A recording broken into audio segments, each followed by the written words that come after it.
Assalamualaikum warahmatullahi wabarakatuh. Halo semuanya, saya Yaumi Saidah dari KPID. Kali ini kita akan mengulas, mengetahui, dan mendefinisikan tentang implementasi teknologi komunikasi. Implementasi dapat diartikan sebagai sebuah penerapan ataupun pelaksanaan. Dalam prakteknya, teknologi komunikasi harus didahului oleh sebuah keterampilan mengoperasikan teknologi tersebut. Hal ini mengisyaratkan bahwa implementasi teknologi komunikasi sama halnya dengan sebuah inovasi. Terdapat dua model proses inovasi, yaitu proses yang pertama yaitu inisiasi, mengumpulkan informasi tentang teknologi komunikasi, memahaminya secara sesama, dan merencanakannya untuk diadopsi. Tahapan ini memiliki dua tingkatan. Yang pertama, setting agenda dan matching. Nah, proses yang kedua ada implementasi sendiri. Di bagian ini terdapat tiga tingkatan. Yang pertama, redefining, mengatur, menyusun, dan memodifikasikan struktur organisasi. Yang kedua, clarifying, yaitu meyakinkan. Selanjutnya, saya akan menjelaskan tentang implementasi teknologi komunikasi dalam sebuah organisasi. Nah, seperti yang kita tahu, pemanfaatan teknologi informasi dalam sebuah organisasi itu sangat penting. Di sini ada tiga tingkatan kategori pengklasifikasian implementasi teknologi tersebut.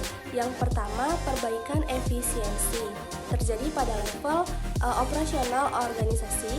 Yang kedua, perbaikan efektivitas yang terjadi pada level manajerial organisasi. Dan yang terakhir, strategic improvement terjadi pada level eksekutif sebuah organisasi. Dalam sebuah organisasi, teknologi komunikasi memiliki 4 peranan. Yang pertama sebagai fungsi operasional, yang kedua sebagai monitoring and control, yang ketiga sebagai planning and decision, dan yang terakhir sebagai fungsi communication. Implementasi teknologi komunikasi bagi sebuah organisasi maupun lembaga pernah dikemukakan oleh Louis J. Tornatsky dan membagi proses tersebut meliputi ke beberapa bagian. Yang pertama, manajemen sistem sebagai upaya untuk mengoptimalkan hasil sistem organisasi. Proses yang kedua yaitu proses birokrasi sebagai upaya untuk mengubah kebijakan dari sebuah lembaga berdasarkan persepsi manajemen puncak. Nah, yang ketiga yaitu pengembangan organisasi sebagai bentuk usaha untuk memenuhi keinginan individu ataupun sebuah komunitas serta memunculkan dorongan untuk meningkatkan partisipasi. Yang terakhir adalah konflik, di mana dalam hal ini terdapat proses tawar-menawar informasi yang menghasilkan jalan keluar kompromistis. Ada 4 perspektif implementasi teknologi komunikasi. Yang pertama adalah teknosentrik, menempatkan teknologi sebagai kekuatan untuk menciptakan sebuah perubahan. Yang kedua adalah sosiosentrik, yang berfokus pada situasi sosial yang terjadi pada sebuah organisasi ataupun lembaga. Yang ketiga adalah konflik. Perspektif ini menempatkan konflik sebagai sesuatu yang melekat pada proses pengambilan keputusan. Dan yang terakhir adalah desain sistem, mengintegrasikan fokus ketiga perspektif terdahulu, mulai dari teknologi, sistem, dan politik.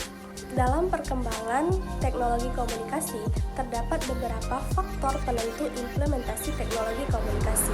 Yang pertama, sistem sosial. Yang kedua, tingkat kebutuhan masyarakat akan sebuah inovasi. Yang ketiga, tekanan pihak lain. Yang keempat, kesadaran individu. Yang terakhir adalah kepentingan kekuasaan. Baiklah, sekian penjelasan tentang implementasi teknologi komunikasi.